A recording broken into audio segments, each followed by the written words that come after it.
all have they become the curse for us. So when Christ came and the Messiah was on the cross, everything was hung on the cross with him. So he redeemed us from having to do these rituals. I wouldn't say they're man-made, but he redeemed us from having to do those rituals in order to be right with him. So it's like when you tithe and you paying Yahweh protection money, it's like, well, if I don't pay tithes, I'm going to be cursed and I'm going to be in trouble. That's not of God. That's why Yeshua say, you don't have to worry about that. Right. Because I came. You don't have to pay me protection money because I'm your God. Just believe in my son and I'll protect you. I'll be with you, low unto the ends of the earth. You don't have to pay me to do that. He said, freely give out of your heart. Right. Out of your heart. There's no mandate of 10%, 2%. It's no time frame of when you have to do it.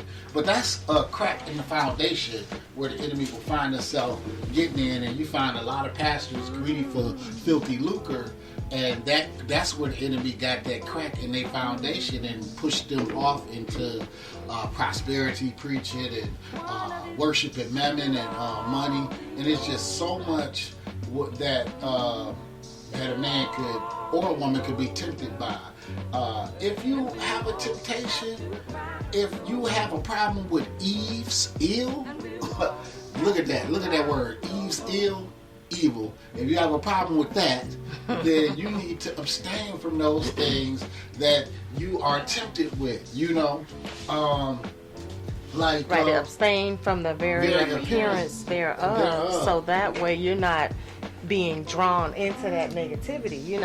If you have a problem with whatever it is, then abstain from it. Abstain from the very appearance of it. Don't go around it. Don't be involved in it. Don't, easier said than done. Yes. I have a confession to make because I used to have a problem with fighting all the time. I used to want to fight all the time, and I did fight a lot growing up, and I would shoot at you too if I had to.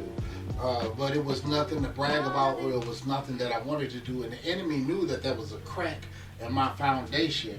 And recently, he had been sending people towards me that would try to pull that out of me. And I confess, I was wrong. I almost fell for the bait. But I definitely need Yahweh, and I need y'all to pray for me because I don't even want that lifestyle anymore. If you going to bring that kind of energy from me, it's best that you don't even come around me. Right. Because that type of lifestyle is not a man of God's lifestyle. It's not even a proper man's lifestyle. If you got grandchildren and children and you running around thugging, now are you really caring? Do you really care about your family? Or are you just angry? Or is your pride going to take over and say, he punked me, he played me, I got to get him, And then after you get him, then what? Right. Then what? Then what? Who you showing out for? Right. Right after you've impressed your pride, stroked your ego, then you got to sit in that 10x5 for X amount of years. That's a jail. That's a daggone jail cell. So you got to think about all your decisions before you do them. And that's how the enemy will try to send people your way. He will strategically send people who have no regards for their own life to try to get you to take their life. Wow. So you have to be very careful because we are in a strategic warfare. This is like chess. So if you need to castle, move around, or move somewhere else, do it. And you're not a coward. There's nothing wrong with running or fleeing or getting away from a situation that can cause you to end your life or somebody else's life. So, with that being said, with those cracks in our foundation, that's what the enemy is looking for. Oh, they like to drink. Oh, well, let's get them to drink a lot. Oh, she like to have sex. Let's get her unsatisfied with her partner so she can have sex with other people. He like to do this. So let's get him to crave more sex. So then he'll get dissatisfied and want more sex from other women. And yada, yada, yada. So that's so on and so on. That's how the enemy works. If you listen in the spirit, he replays the same tricks over and over and over. There's nothing new under the sun. I was just about to say, there's nothing new under the sun. He come with the same old tricks. It just may be coated with something a little different. Yeah, and if you fail that test with such and such, you'll have to take that test again with somebody else. But this is, I found this on a website. Some of this information I found on, where is this website at? It's a pretty decent website where I found some of this information at. Oh, takingbackyourtemple.com. And this website is by Kim Taylor. She went from 210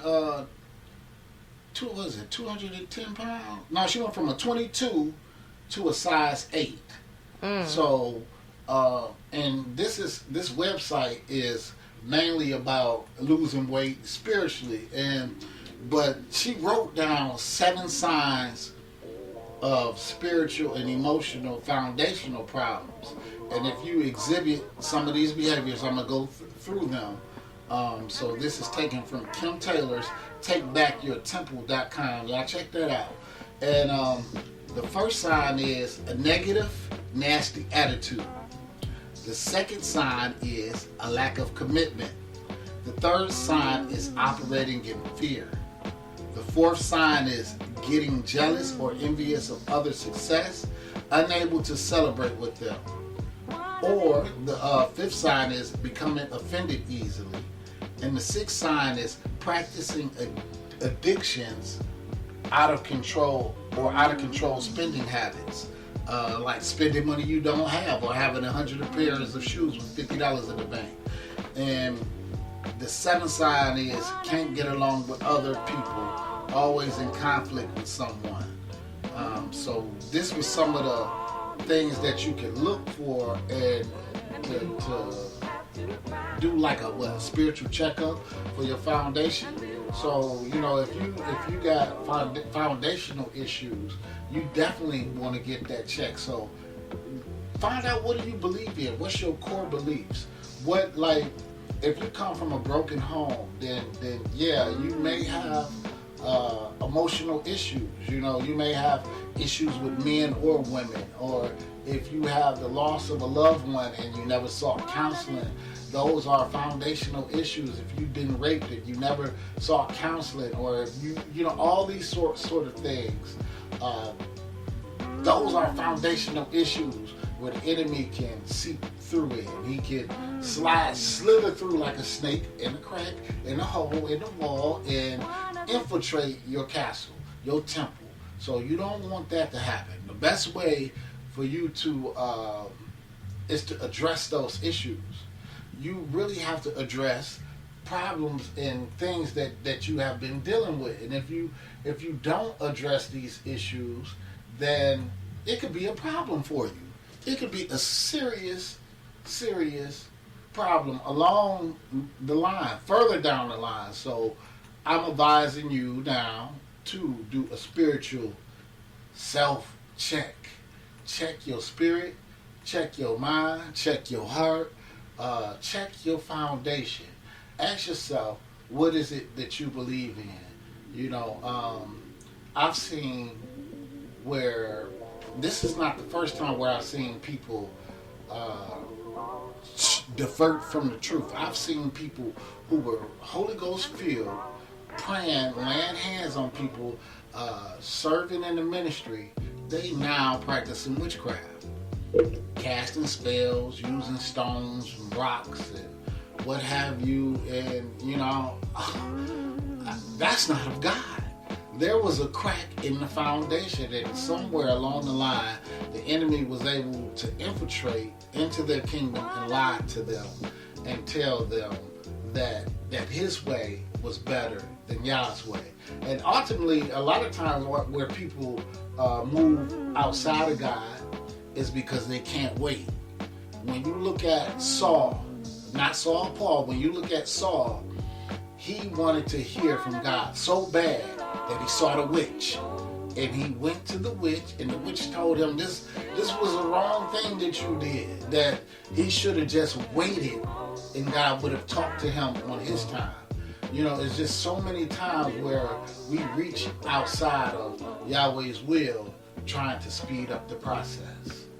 And I know you want that fast money, so you may want to start selling dope or something. I've been even offered to do that, you know. And I'm like, no, bruh. I'm gonna wait on God. I don't care how long it takes. I see people prospering, people who don't believe in God, and they splurging money, just doing and going everywhere and just enjoying themselves. And you know, I can still enjoy myself, but not as much as they do. But think about the consequences that they have to go through. I was getting to that. Mm-hmm. Go ahead, baby. With that enjoyment or that temporary satisfaction that they have. You know, they got a temporary satisfaction of that quick, fast life, even though they walk around and their foundation is cracked. There are cracks in their foundation, and they're trying to fill it with earthly things. Yeah, they're trying to fill it with, fill that void with materialistic things or you know, tangible things, tangible items, or fictitious relationships, meaning that, you know, they may have this girl may have all these guys doing all these things for her.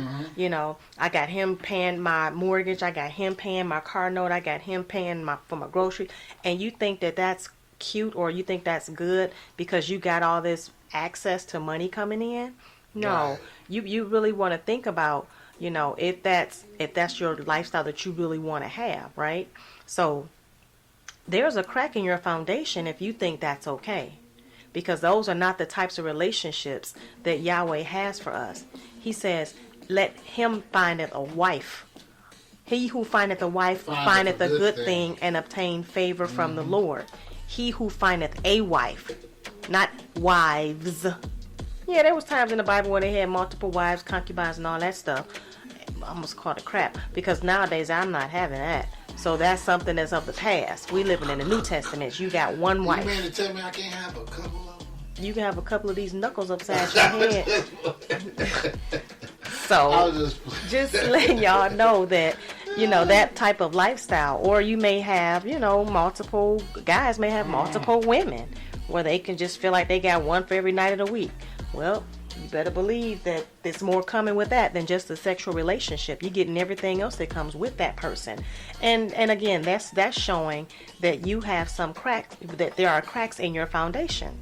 There's something missing, you know, and you're trying to fill that void with tangible things, fictitious relationships, or, you know, whatever your heart desires. But at the same time, it's a crack in your foundation, because if your heart is desiring those things that are not of God, then you need to check yourself. Absolutely. That's when it's time to perhaps go on a fast, or, you know, that's when it's time to abstain and push back from the table, or take a break from social media, or whatever it is that you need to do to get your spiritual life back on track, because those cracks can only get bigger if you don't, you know, plaster them with the word of God, if you don't put the word in your heart, or you could just be a hearer and not a doer. But don't be just a hearer, be a doer of the word. So try some practical application with some of that word that you get, you know. And it's not easy, because nobody here is perfect. Nobody here says we got it all together. Heck no. We all got issues and problems. We all got those little cracks in our foundations. But what are we doing about those cracks? That's the thing. Nobody is obsolete from having those cracks. Right. But the thing is what are you doing about the cracks in your foundation? What are you doing about those gaping holes that just keep getting bigger and bigger, right? If you can, pull up Romans 3:23 for me. Okay, and we're going to give you some word to fight with, you know, to try to apply it to your life, try to meditate on these scriptures, and I believe it'll help you. I believe it'll definitely help you into fighting the good fight of faith. Absolutely. Absolutely. So while Tamika's pulling up those scriptures, we just going to sit here and just chill for a bit. You got it? Yeah, I got it. We ain't going to chill. I got it. You wanted Romans chapter 3, verse 23? It says, for all have sinned and have come short of the glory of Yahweh. All. See, I have a problem with that word all. Because because when you use the word all, it's no exclusive of anything.